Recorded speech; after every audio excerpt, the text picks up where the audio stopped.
Hello student, welcome my YouTube channel of RCC coaching classes. आइए आज हम पढ़ेंगे फिजिक्स। ये हमारा तीसरा लेक्चर है और हमने सेकंड लेक्चर में पढ़ा था प्रकाश का परावर्तन।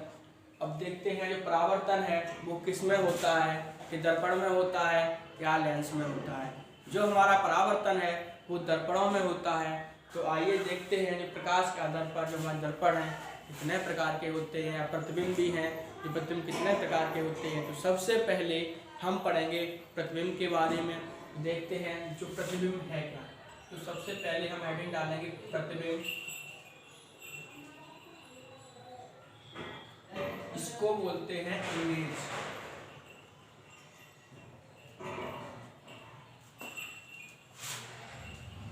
दर्पण पर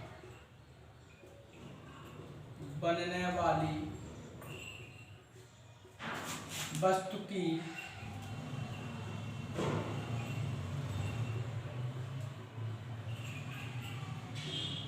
आकृति को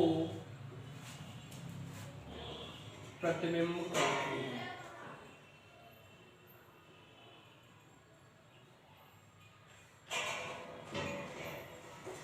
यानी प्रतिबिंब वह है जो दर्पण की या दर्पण पर बनने वाली वस्तु की आकृति को प्रतिबिंब कहते हैं। अब जो हमारा प्रतिबिंब होता है वो दो प्रकार का होता है, एक वास्तविक प्रतिबिंब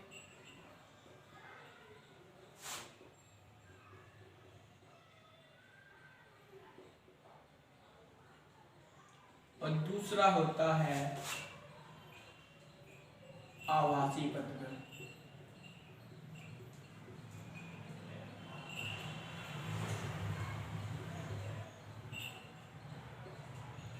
एक को बोलते हैं रियल इमेज और दूसरे को बोलते हैं इन्वर्टेड इमेज।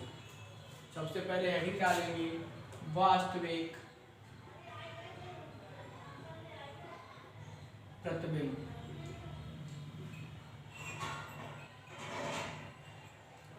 ये क्या होता है?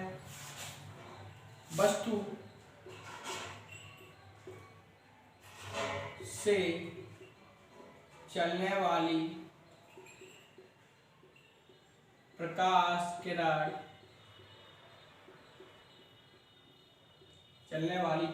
किरण दर्पण पर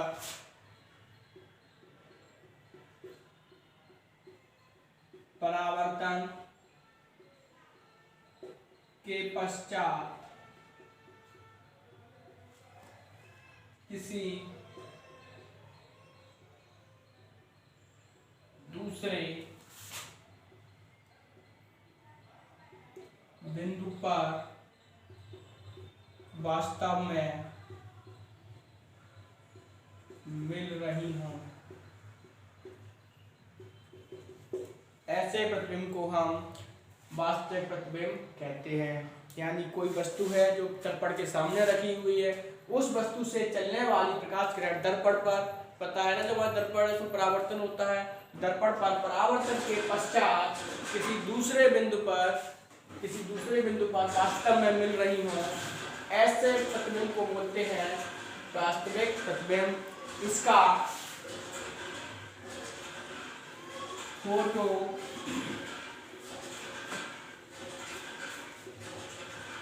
खींचा जा सकता है।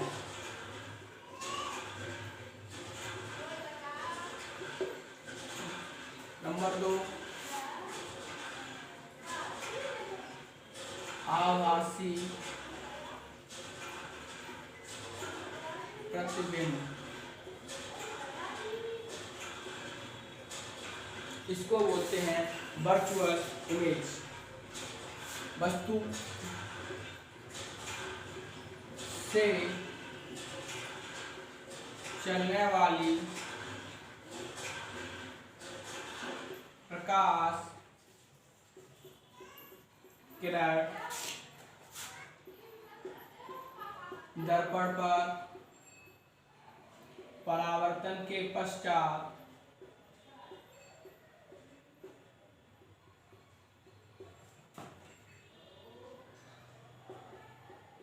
दूसरे बिंदु पर नहीं मिलती हैं,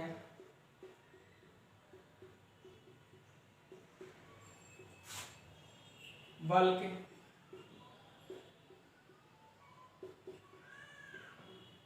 आती हुई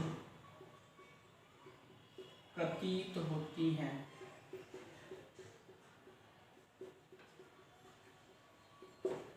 यानी ऐसा प्रतिबिंब किसी वस्तु से चलने वाली प्रकाश किरण दर्पण पर परावर्तन के पश्चात दूसरे बिंदु पर वास्तव में नहीं मिलती है, पर क्या होता है, वो आती हुई प्रतीत होती हैं। यानी हमें ऐसा लगता है कि कोई प्रतिबिंब है जो किसी निश्चित बिंदु पर हमें दिखाई देता है, लेकिन वो एक्चुअली में वो प्रतिबिंब होता नहीं है। अब इसके बाद आते हैं दर्पण। इमेज में था ना, दर्पण पर बनने वाली वस्तु के आकृति को प्रतिबिंब कहते हैं। वो ये दर्पण क्या है, हमारा प्रतिबिंब कब कैसा कहाँ बनता है, तो सबसे पहले हम जानेंगे इस दर्पण के बारे में। तो जो ये दर्पण है वो है क्या, दर्पण, और दर्पण को बोलते हैं मिरर।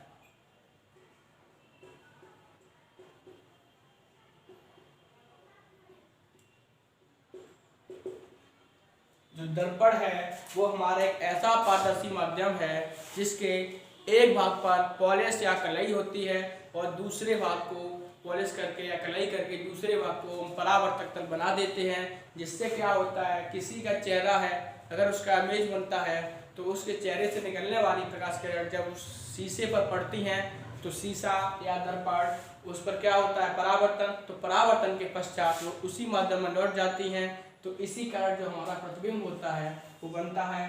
दर्पण के बारे में देखो, ऐसा पारदर्शी माध्यम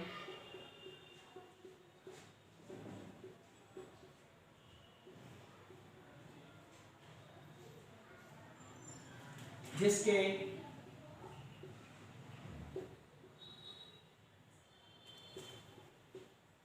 एक भाग पर पॉलिश या कलई करके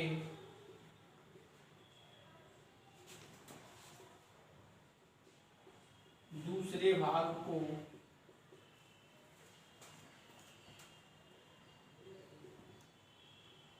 भाग का परावर्तक तल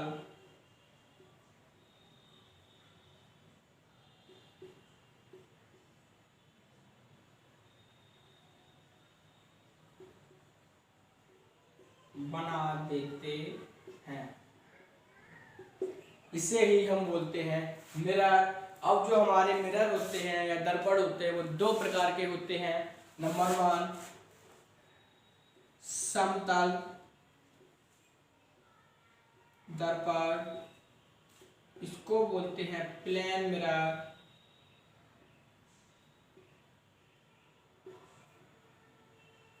और दूसरा प्रकार होता है गोलीय दर्पण।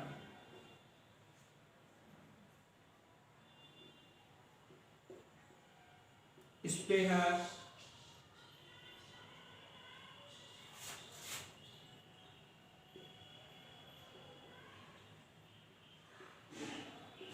मिरर। नोट डाउन कीजिए। इसके बाद हम पढ़ेंगे समतल दर्पण।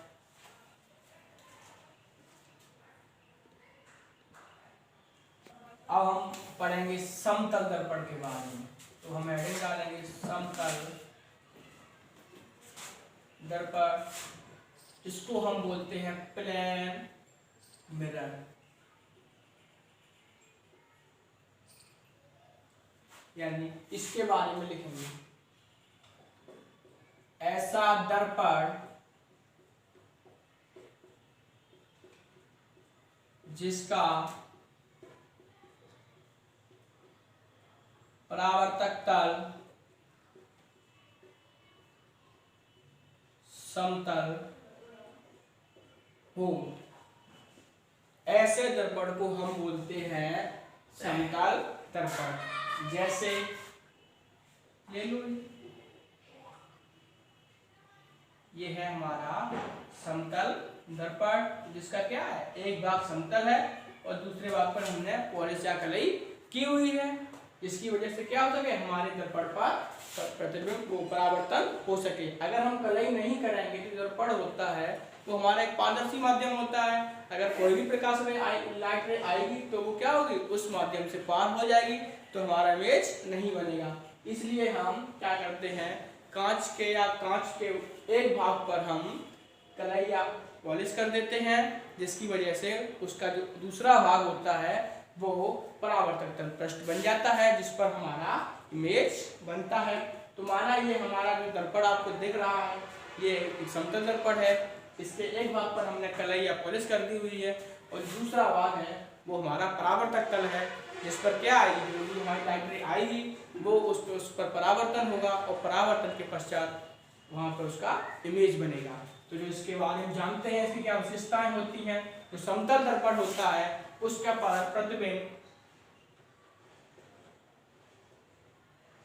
प्रतिबिंब सीधा व आभासी बनता है।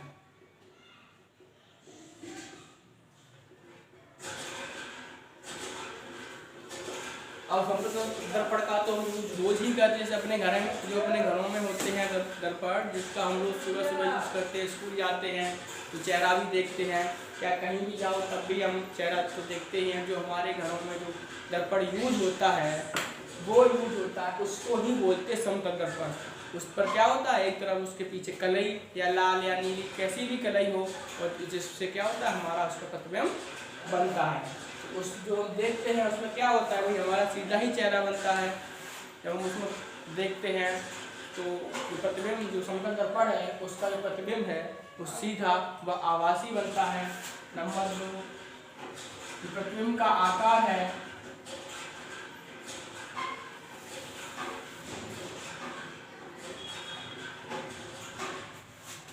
वस्तु के बराबर बनता है।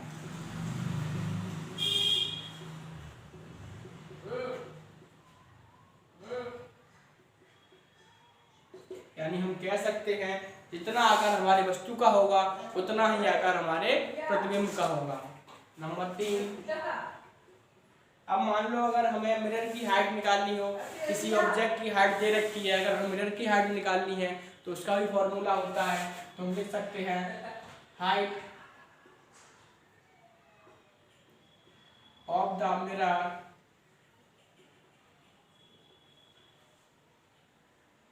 इक्वल टू होता है हाइट ऑफ द ऑब्जेक्ट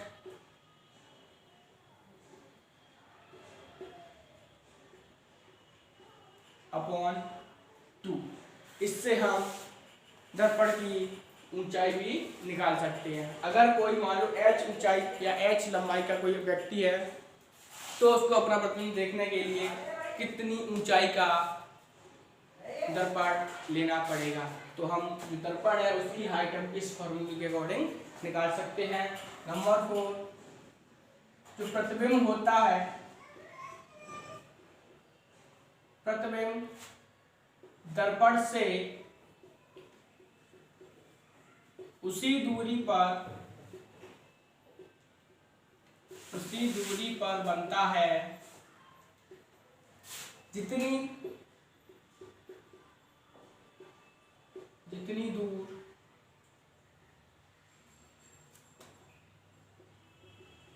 वस्तु रखी हो।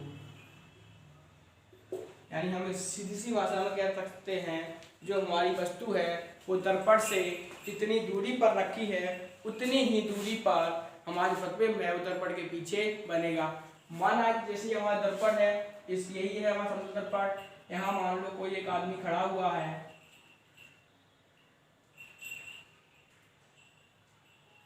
अगर वो दर्पण से v दूरी पर है, कितनी दूरी पर है, r दूरी ले लो, r दूरी पर है, तो जो इसका जो इमेज होगा वो दर्पण के पीछे r दूरी पर ही बनेगा।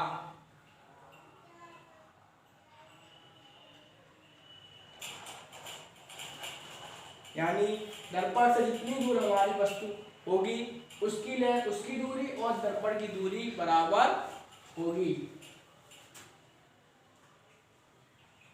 नंबर 5, जो समतल दर्पण होता है, समतल दर्पण की फोकस दूरी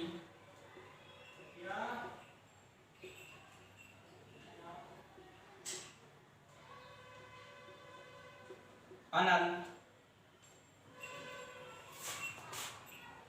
होती है, यानी जो समतल दर्पण है उसकी जो फोकस दूरी है वो अनंत होती है। इसका यूज हम घरों में करते हैं। इस दर्पण का उपयोग हम अपने घरों में चेहरे को देखने के लिए करते हैं।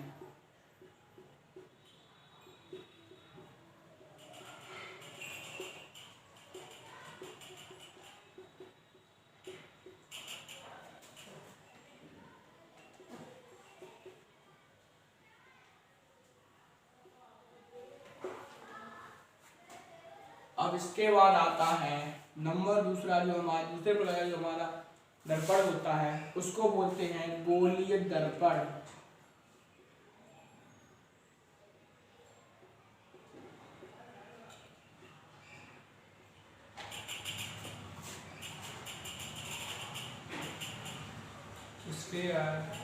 मिरर, यानी ऐसा दर्पण जिसका एक भाग गोलीय हो, ऐसे दर्पण को हम बोलते हैं इस गोलीय दर्पण।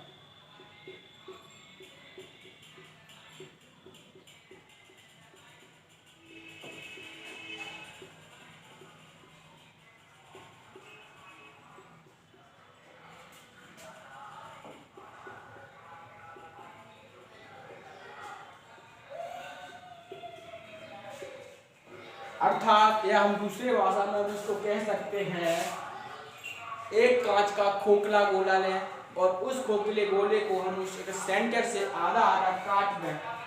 जैसे मान लिया हमने ये गोला ले लिया है, इसका जो गोला है तो उसे कहने के एक सेंटर भी होगा। अगर हम इस सेंटर को ठीक बीच से आधा आधा डिवाइड कर दें तो ये हमारा जो गोला है वो दो भागों में बट जाएगा। देखो इसका जो है ये वाला भाग गोली है और इस वाले का ये वाला भाग गोली है। अगर हम क्या करेंगे, लेकिन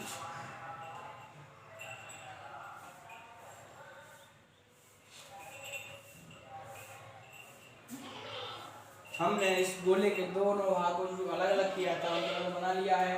अगर हम इसके बाहर वाले तल पर पॉलिश या कलाई कर दें तो इसके जो इसका जो परावर्तन है या जिसका परावर्तक तल है वो अंदर की ओर है, और इस पर क्या करते हैं, अगर अंदर की ओर कलाई या पॉलिश कर दें तो जो इसका परावर्तक तल है वो बाहर की ओर है। यानी जो हमारा परावर्तन होगा या इमेज बनेगा जो इसके बाहर की तरफ से बनेगा और इसके अंदर की तरफ से बनेगा। इसको बोलते हैं अवतल दर्पण,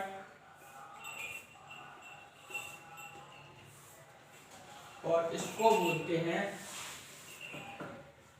उत्तल दर्पण। नोट डाउन कीजिए।